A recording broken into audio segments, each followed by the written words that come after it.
सभी देखने वालों को जन्माष्टमी की बहुत बहुत शुभकामनाएं। अब मान्यता ये है कि जन्माष्टमी का यदि हम उपवास लेते हैं ना तो वो बहुत फलदायी होता है। जो भी आप उस दिन मांगोगे वो आपको मिलेगा ही मिलेगा, बस आपका मन सच्चा होना चाहिए। इस दिन के लिए बहुत से लोगों में संदेह होता है कि क्या चीज़ इस दिन खानी चाहिए, क्या नहीं खानी चाहिए। तो ये ही चीज़ें आज की वीडियो में आप जानने वाले हैं। ये भी जानने वाले हैं कि कौन सा ऐसा फल है जो निषेध है, कौन सी ऐसी चीज़ें हैं जो बिल्कुल भी नहीं खानी है, नहीं तो आपका उपवास हो सकता है खंडित। तो वीडियो ध्यान से अंत तक देखिएगा।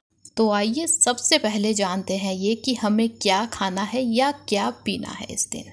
अब कुछ लोग जन्माष्टमी का उपवास केवल पानी पी के भी लेते हैं। यदि आप स्वस्थ हैं, आपको कोई दिक्कत नहीं है, स्वास्थ्य संबंधी समस्याएं नहीं है, तो आप केवल पानी पी के भी इस उपवास को ले सकते हैं। या यदि कोई समस्या है तो आप ये सब चीज़ें खा सकते हैं जो मैं बताऊंगी। सबसे पहले तो आप बहुत से फल खाइए। यदि आपको कोई दिक्कतें हैं, कोई हेल्थ इशू है, तब तो आपको फल लेने ही चाहिए ताकि आप उपवास ईजिली ले सकें। जब आप कोई फल लेंगे तो आपको ताकत भी इससे मिलेगी, जिससे कि आप कान्हा की भक्ति के लिए भी अच्छा समय निकाल पाएंगे। यदि आप स्वस्थ होंगे तभी तो आसानी से उपवास हो सकता है। बिल्कुल वैसे ही मेवे भी आप खा सकते हैं, इनसे भी आपको बहुत ताकत मिलेगी। वैसे ही आप खुद जूस बना के पी सकते हैं, मतलब आपको फल लेके उनसे खुद जूस निकाल के आप जो भी फल चाहे उसे खा भी सकते हैं, उसका जूस भी बना के पी सकते हैं। आपके स्वास्थ्य के लिए बिल्कुल सही होगा ये। बिल्कुल ऐसे ही आप दूध भी पी सकते हैं। दूध से बनी हुई बाकी चीज़ें भी आप खा सकते हैं। दूध से दही बना सकते हैं, लस्सी बना के पी सकते हैं, लस्सी का कोई शेक बना के आप पी सकते हो। कुछ फलों के साथ दूध मिला के वैसे आप शेक बना के पी सकते हैं। ये सभी चीज़ें आपके स्वास्थ्य के लिए बहुत अच्छी है, साथ ही साथ उपवास में भी खाई जा सकती हैं। उसके बाद आता है आलू, जो कि सबसे ज़्यादा उपवास में खाया जाता है, क्योंकि ये हमें ताकत देने वाला भी होता है, टेस्टी भी होता है। हम इसे जहाँ इसके नमकीन आलू बना सकते हैं, अनेक डिशेस बना सकते हैं, वहीं पे इसके मिष्ठान भी बना के खाए जा सकते हैं। अनेकों डिशेस बनती हैं आलू से जो बहुत स्वादिष्ट होती है। उसके बाद मूंगफली भी उपवास में खाई जा सकती है, ये भी ताकत देने वाली होती है। बिल्कुल वैसे ही मखाना भी आप खा सकते हो। इसे आप सिंपली भून के खा सकते हैं या इसके मिष्ठान बना सकते हैं।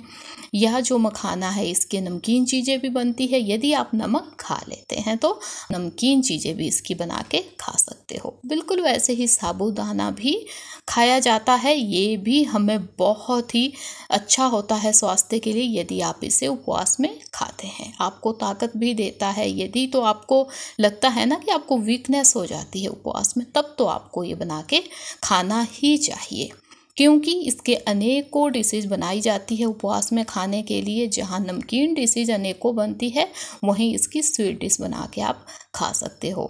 उसके बाद समा के चावल आप खा सकते हैं, जिसे उपवास के चावल, सामक के चावल कहा जाता है। इससे भी अनेकों रेसिपी बना के खाई जा सकती है। ये भी शुद्ध फॉर्म है क्योंकि ये कोई अनाज नहीं होता है।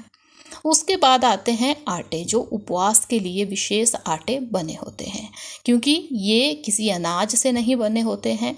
ये फलों से ही इन्हें बनाया जाता है, अनाज नहीं होता है, तो इसे उपवास में खा सकते हैं।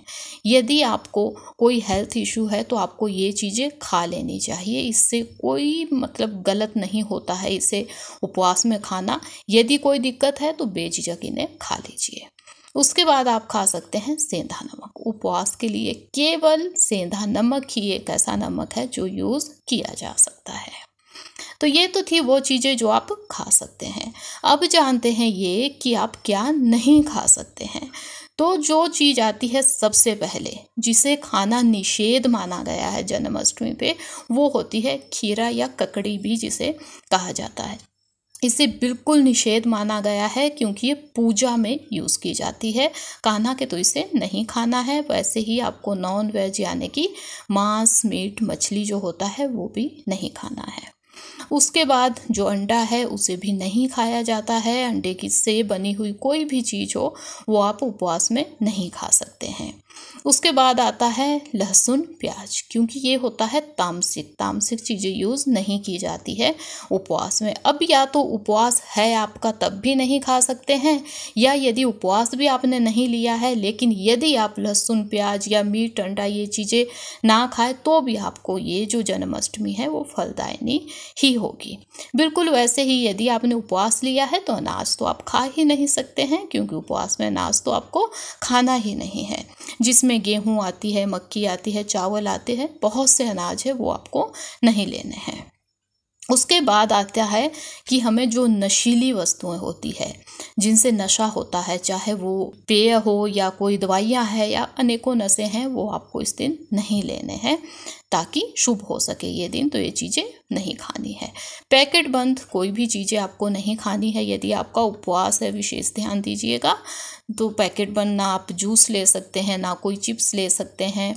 कोई भी चीज़ आप पैकेट बंद या बोतल बंद आपको नहीं लेनी है, क्योंकि उसमें अशुद्धियाँ हो सकती है। हमें क्या पता कि वो कैसे बना है, तो ये भी आपको नहीं खाना है। बिल्कुल वैसे ही काला नमक, सफ़ेद नमक जो हम डेली खाते हैं ना, वाइट नमक, वो नहीं खाना है। ये भी अच्छा नहीं होता, इसे नहीं खाया जाता उपवास में, तो ये भी आप ना लें उस दिन। अब आइए जानते हैं कुछ ऐसी चीज़ें जो कुछ लोग इस दिन खा लेते हैं लेकिन कुछ नहीं खाते हैं। जैसे कि नमकीन हो गया, मीठा हो गया। कुछ लोग इस दिन मीठा ही खाते हैं, जब वो उपवास भी खोलते हैं ना तो मीठा ही खाते हैं। कुछ लोग नमकीन ही खाते हैं, कुछ दोनों चीज़ें खा लेते हैं। ये वो चीज़ें हैं जो फैमिली पे डिपेंड होती है। मतलब जैसे आप पहले से लेते आए हैं ना आपकी फैमिली में, जैसे आपके दादी थे या नानी थे, जैसे वो उपवास लेते थे वैसे ही हमें भी ये लेना चाहिए। जिन नियमों का उन्होंने पालन किया, बस वो ही नियम हम लोगों के लिए भी है। अब चाय कॉफ़ी की बात आती है तो हम सभी पी लेते हैं इसे, लेकिन यदि आपको गैस्ट्रिक है या बाकी कोई समस्या है, पेट में जलन होती है चाय कॉफ़ी पीने से, तो हमें नहीं लेना चाहिए उस दिन ये चीज़ें। तो बस ये कुछ चीज़ें थी जो हमें जब जन्माष्टमी का उपवास लेना है तो ध्यान देना है इन चीज़ों का। वैसे यदि जन्माष्टमी के दिन हम कान्हा की सेवा में लग जाए ना, भक्ति में लग जाए, तो दिन कैसे निकल जाता है पता ही नहीं चलता है। तो इस जन्माष्टमी आप भी हो जाइए भक्ति में लीन। देखिएगा ये उपवास कितनी शांति, कितना सुख लेके आता है आपके जीवन में। क्योंकि कहा जाता है कि जो ये उपवास है ना, ये बहुत ही फल देने वाला होता है। जो चीज़ें मैंने बताई उनका ध्यान देते हुए इस जन्माष्टमी इस उपवास को लें। मुझे दीजिए इजाज़त, अब मिलेंगे ऐसी ही एक नई वीडियो के साथ। तब तक के लिए धन्यवाद। जय माता दी, जय हो लड्डू गोपाल की।